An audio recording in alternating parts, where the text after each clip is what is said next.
The presentation screen flickered to black right as I clicked to my final slide, the one with my results. 207% increase in conversions. The data that should have been my triumph. Technical difficulties, Marcus announced to the room full of investors, his voice dripping with fake concern as he yanked the power cord from my laptop. Sorry, folks. Seems like Ella's gotten a little ahead of herself with these numbers. Classic rookie mistake. 50 pairs of eyes stared at me, some confused, most embarrassed for me. A few, the veteran investors who'd seen this kind of sabotage before, narrowed with suspicion. My hands were shaking so bad I couldn't even pretend to troubleshoot. Blood rushed to my face as Marcus placed his hand on my shoulder, squeezing just hard enough that only I could feel the threat. "Why don't you let the senior team take it from here?" he whispered, leaning close enough that I could smell his cologne. "Before you make everyone look stupid." I'm Ella Reeves, 32. From the marketing division, nobody wanted to join until I transformed it. And I never, not once in my career, thought I'd be capable of what I did next. Before I go further, please like this video, subscribe, and tell me in the comments where you're watching from. I would love to hear from you. Because what happened to me happens to women everywhere, every single day. And maybe my story will help you write your own ending. 6 months earlier, I'd been transferred to the dead-end division, what everyone called our company's struggling Philadelphia office. 28 salespeople who hadn't hit target in over 2 years, a client roster shrinking faster than a wool sweater in hot water. Everyone knew it was where careers went to die. My welcome email had 3 replies, all asking if I'd pissed someone off to get sent here. My new boss, Richard, spent our first meeting explaining why expectations were appropriately low and how I shouldn't try to reinvent the wheel. His exact words: "Just keep the lights on until corporate decides what to do with this place." I watched him pop his third antacid of our 30-minute meeting. The team was broken, not lazy, not incompetent, just beaten down. I'd share ideas in meetings and watch eyes glaze over. One guy, Tom, actually fell asleep once while I was presenting. I later found out he was working nights at his brother's restaurant just to make mortgage payments after 3 years without bonuses. But I saw something no one else did. Our products weren't the problem. Our people weren't the problem. Our approach was, every client call followed the same desperate script. Every presentation used identical slides from 2017. Every strategy was what we've always done. And looming over everything was the quarterly investors meeting, the day when the 5 senior VPs from headquarters would fly in, look at our numbers, and decide whether to shut us down. I stayed late that first Friday, alone in the office, reading through every client file, every sales deck, every feedback form. By 2 a.m., I'd found the pattern. By Monday morning, I'd built something completely new.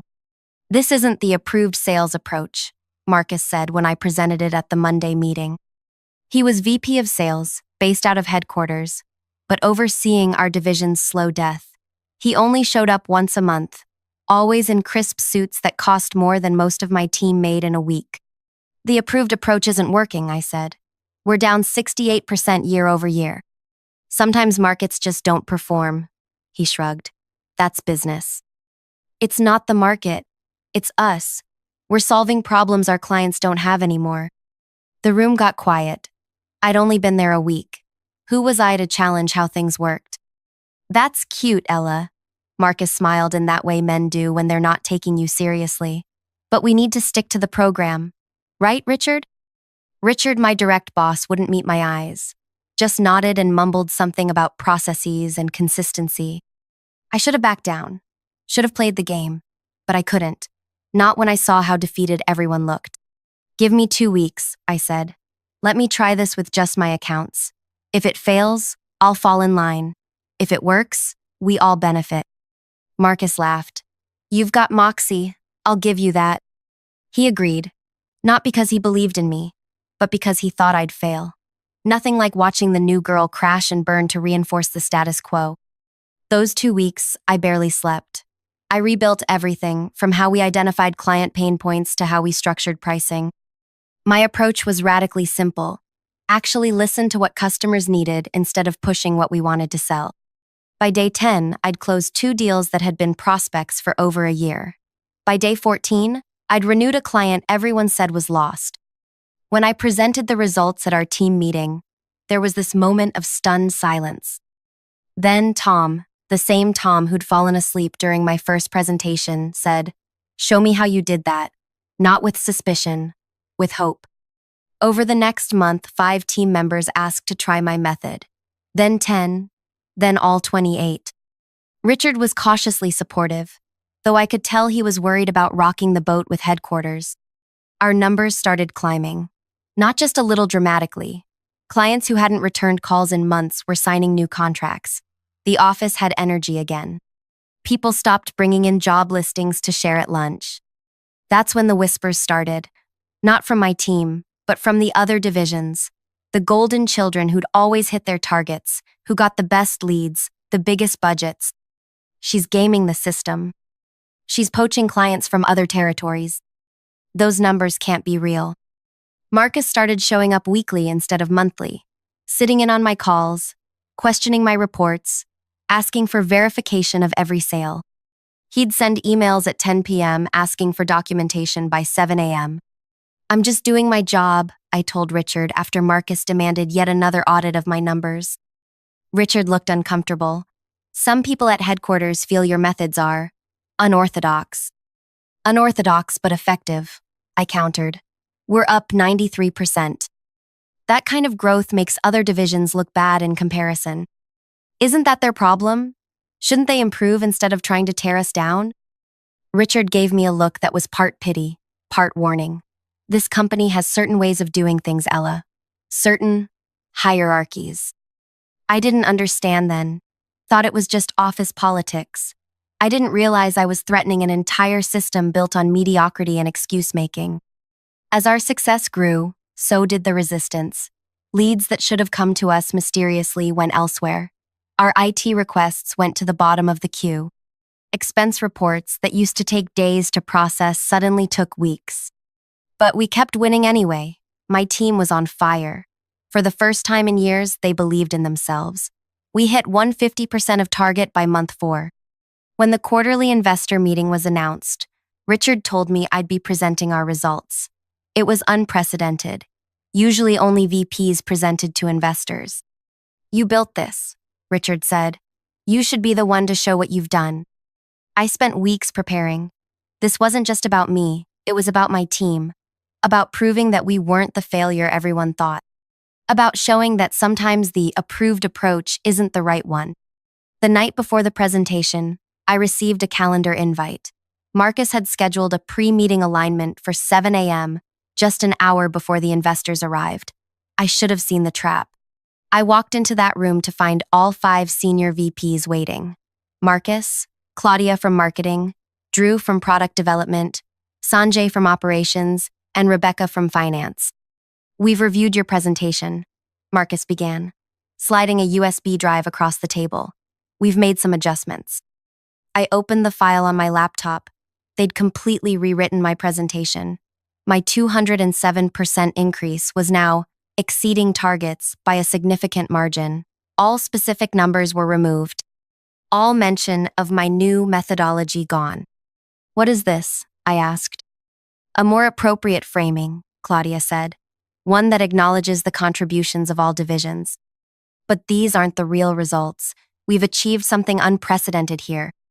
"The point," Marcus cut in, "is showing measured, sustainable growth, not anomalies that create unrealistic expectations." "They're not anomalies," I argued. "They're the result of a completely new approach that's working." Sanjay leaned forward. "Ella, you need to understand something.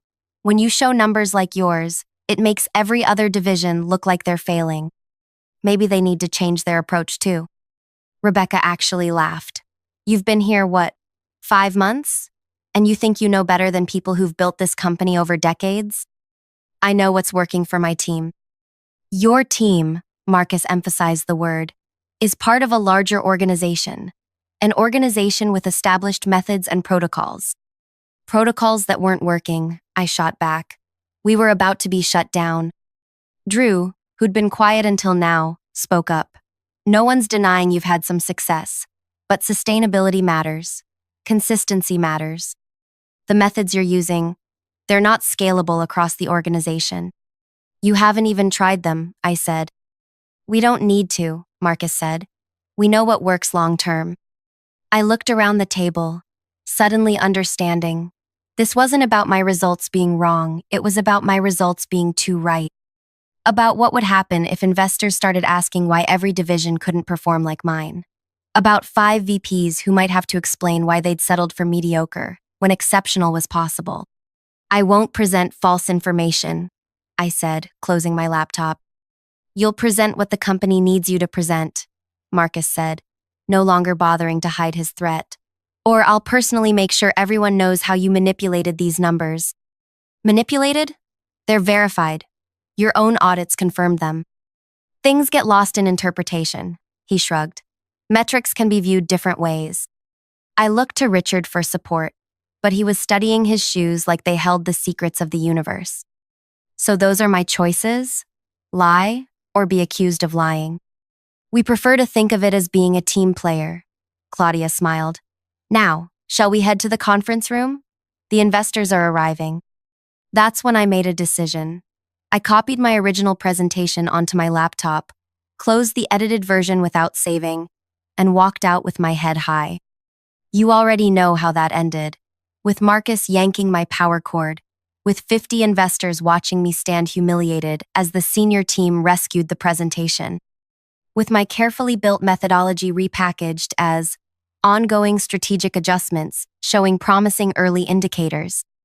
I sat silently through the whole thing, watching my work being diluted, my team's achievements minimized, watching investors nod along to a sanitized version of what we'd accomplished. When it ended, I walked straight to the bathroom and threw up. That could have been my breaking point. The moment I quit, filed a complaint that would go nowhere, or just accepted that this was how things worked. Instead, it became the moment everything changed.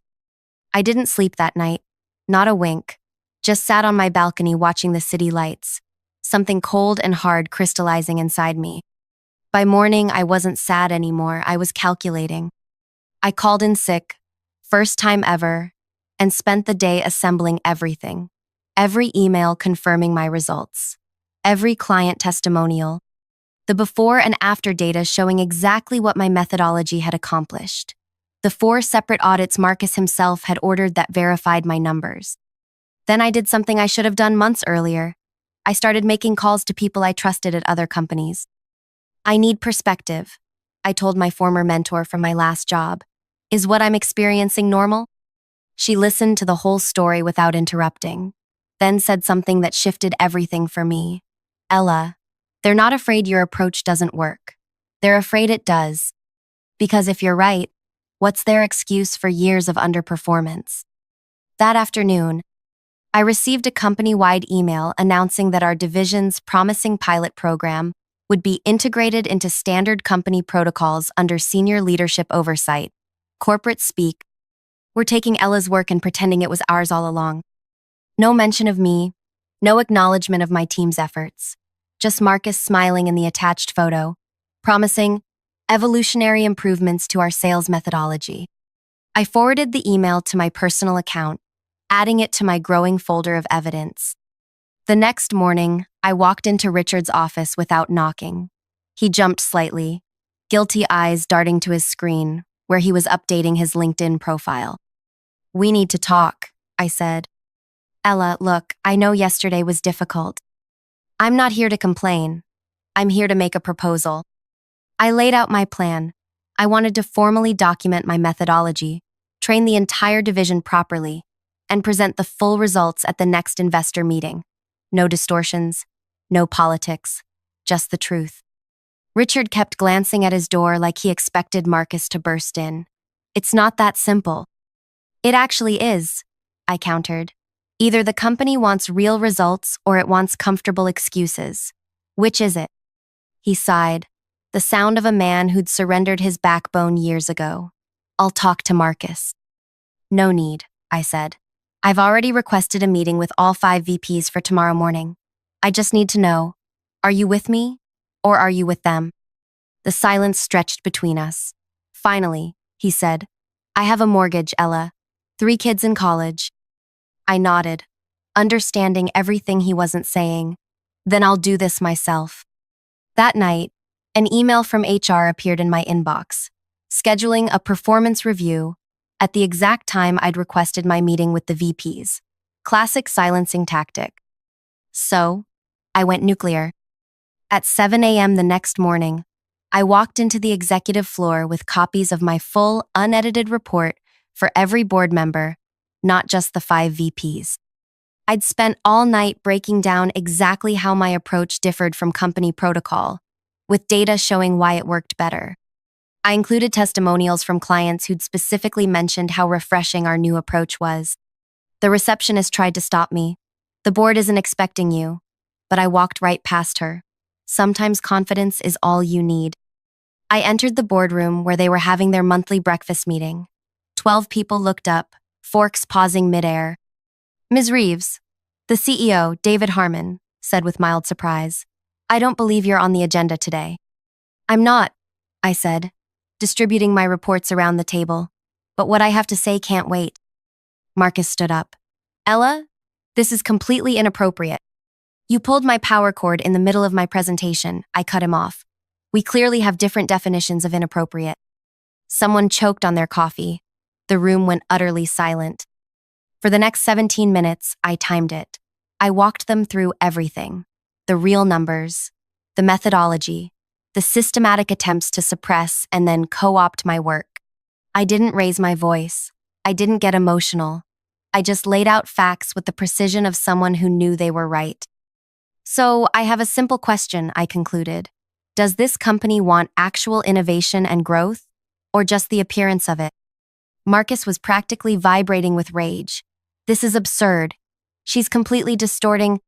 Let me see those numbers again, the CEO interrupted, putting on his reading glasses. The others leaned into their copies too.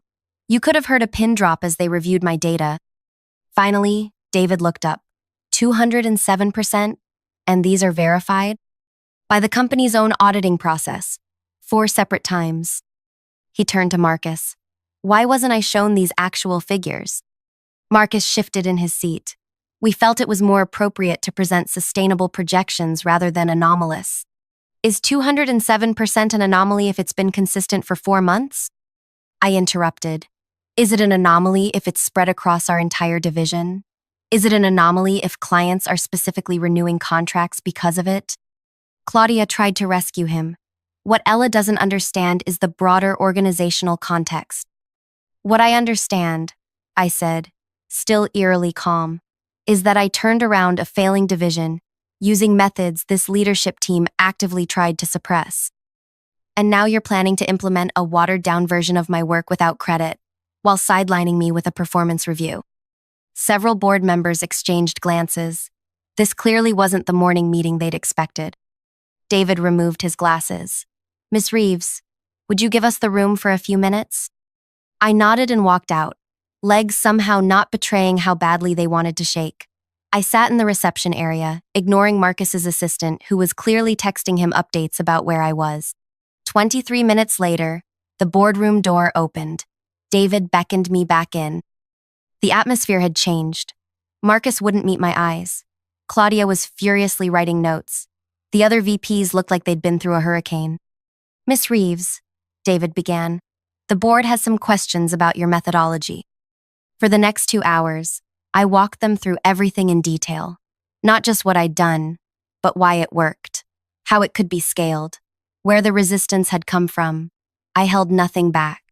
When I finished, David nodded slowly. I appreciate your candor and your courage in bringing this directly to us. He glanced meaningfully at Marcus. It seems we have some internal communication issues to address. Marcus started to speak, but David held up his hand. We'll discuss that separately. He turned back to me. What would you need to implement this approach company-wide? The question caught me off guard. I'd been prepared for dismissal, maybe even termination. Not this. But I'd thought about scaling my approach for weeks. Full autonomy to build a training program. Direct reporting line to you until it's implemented. And my team gets the recognition and compensation they deserve for being the test case. David considered this. then nodded. Reasonable requests. Let's discuss specifics this afternoon. My office, 2 p.m. I walked out of that boardroom feeling 10 feet tall. But I wasn't naive. This wasn't over just entering a new phase. As I passed Marcus in the hallway, he grabbed my arm hard enough to leave fingerprints. "You have no idea what you've just done," he hissed. "No idea who you're dealing with." I looked down at his hand until he removed it. "Actually," I said quietly, "I think you're the one who doesn't know who he's dealing with." The next 48 hours were the most intense of my career. I barely left the building, working directly with David and two trusted board members to outline the company-wide implementation plan. Not the sanitized version Marcus had planned to roll out, but the real methodology with all its radical customer-centric approaches. Word spread fast. My team was ecstatic. They were finally getting recognition. Other divisions were a mix of curious and resentful. The 5 VPs were conspicuously absent from all planning meetings. On the second night, working late in the conference room, I received a text from Tom. "Check your email now."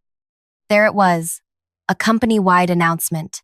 Marcus had just been named Chief Innovation Officer, with a mandate to continue the exciting new customer approach pioneered under his leadership. My hands actually shook with rage. He was making his move before our plan could be announced, claiming credit, positioning himself as the visionary. Classic corporate hijacking. I forwarded the email to David with just one line. "Is this the communication plan we discussed?" His reply came within minutes. "Absolutely not. My office, 7 a.m. tomorrow." I didn't wait until tomorrow. I went straight to the executive floor, half expecting to be stopped. But the security guard just nodded me through. Apparently, my stock had risen in the past 48 hours. I found David still in his office, phone pressed to his ear, looking furious. He gestured for me to sit while he finished his call. "Don't care what precedent it sets, Phil. This ends now." He hung up and pinched the bridge of his nose.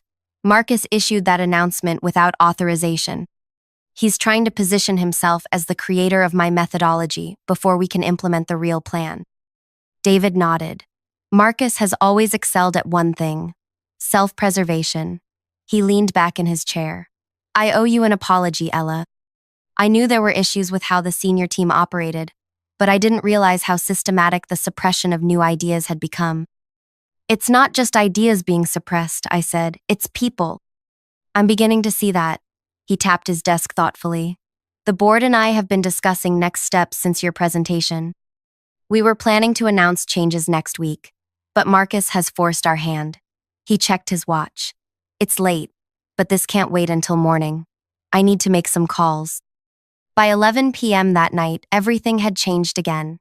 A new email went out, this one from the CEO himself announcing a strategic reorganization effective immediately. Marcus was being transitioned to an advisory role, corporate speak for demoted. Claudia and Drew were having their divisions reorganized.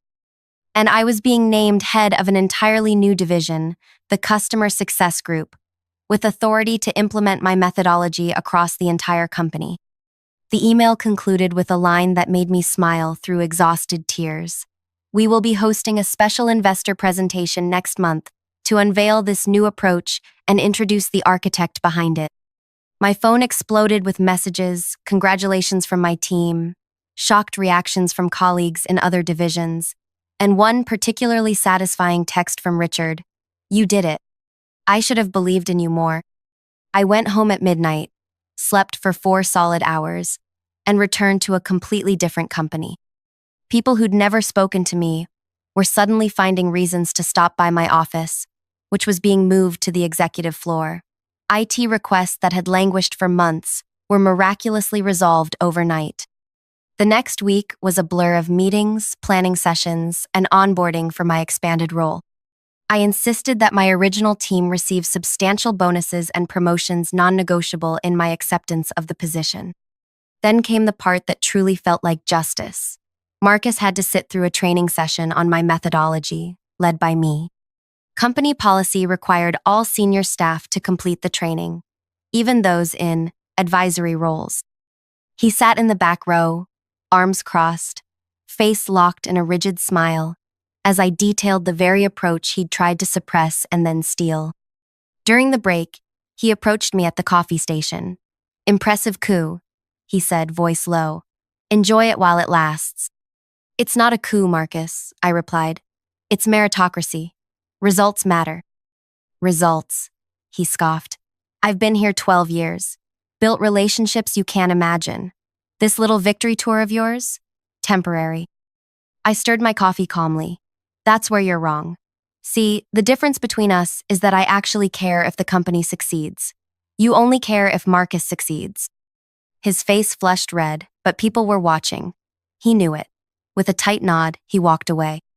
The investor presentation the following month was everything the previous one should have been. 50 investors, the entire board, and every division head watched as I presented the real numbers, the real methodology, and the real results now expanded to 3 divisions with similar success. The standing ovation lasted nearly a minute. The Q&A session went 30 minutes over schedule because investors couldn't ask enough questions. And through it all, I made sure to highlight my original team, bringing Tom and others on stage to explain parts of the implementation they'd led. Afterwards, at the reception, I was approached by investors who'd witnessed my humiliation months earlier. "We knew something was off that day," one older woman told me, champagne glass in hand. "When they pulled that cord, never seen anything so blatant. Glad the truth came out." As the evening wound down, David pulled me aside.